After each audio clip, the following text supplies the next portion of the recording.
I'm Alexander Nasser, and I work as a chef and on a regenerative farm here in Berlin.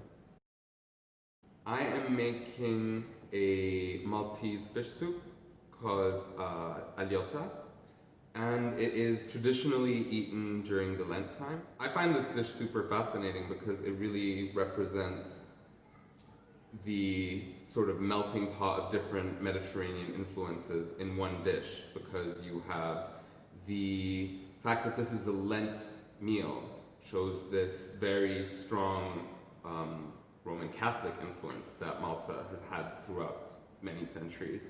But you also have ingredients like citrus that are very common and rice, which were brought over with the Arab Empire. The most important ingredient in this is the fish.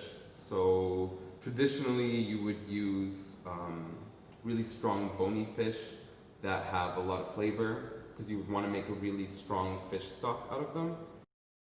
I mean, this is a poor man's food. Like, this is, people would come back with their haul of the day and they would make this soup. Garlic, lots of garlic. I mean, it is named after garlic, so. Lemon provides that sort of sour touch. The acidity from that goes really well with the fish. It's like super traditional. Really nice tomatoes are important, and this is something that, like, the whole Mediterranean kind of discovered tomatoes a lot later than people often remember. They came from South America, but once they arrived, they kind of cemented themselves as a staple in the Mediterranean diet. Rice is used to both add calories and carbs for, you know, this was a meal that was meant to keep you going throughout the day. So we've got myodon, we've got some Madeira basil, which is a really nice basil, has a lot of citrusy notes in there, and also has a slight bell pepper flavor, which I just think is really delicious. We've got some parsley, and then we also have some lemon verbena here, because it just looked really nice, and I think it'll go well with the dish.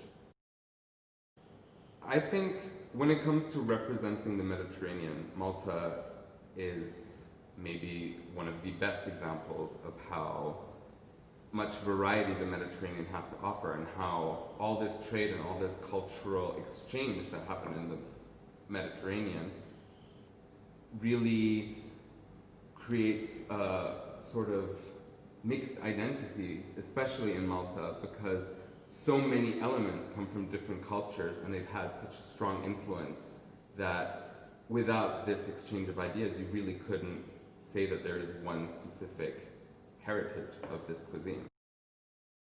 The Romans brought Christianity with them, and Lent, and this whole imposing of like different food regulations. And Arab colonization, when they came, they tried to impose a Muslim diet. And as a result of that, I mean, Malta traditionally had been raising a lot of pigs.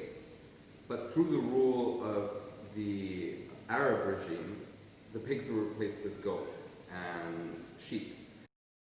Like, culture shapes what we eat, but our environment shapes what we eat. And like, conversely, what we eat and what we plant shapes our environment.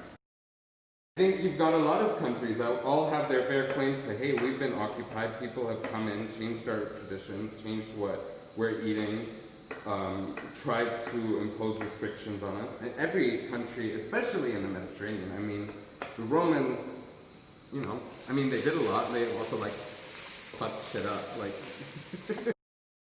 I definitely see the value in maintaining traditions from the sake of, you know, it's a piece of history, and understanding traditions and why they exist can give way more understanding about culture. But in the same time, if maintaining tradition comes at the cost of other people or at the cost of the environment, which is something we need to be way more aware of these days. It's like, I would love to cook as authentically as possible, but I have to also be aware that I am, you know, here in Germany. I'm not in Malta. I cannot get fresh Mediterranean fish here, but I can get fish from the North Sea, and that's what I've chosen. So I can't authentically emulate this recipe, but I'm consciously making decisions to adapt. And I think that's the fine balance we need to find is, you know, traditions are valuable and they are important, but they shouldn't come at the cost of our ability to adapt to new circumstances. Really defines the region is that all these areas share very similar climates, therefore you have similar things that will grow successfully there, which then in turn defines sort of the cuisine, because what you grow is what you eat most of the time. So that's the Mediterranean.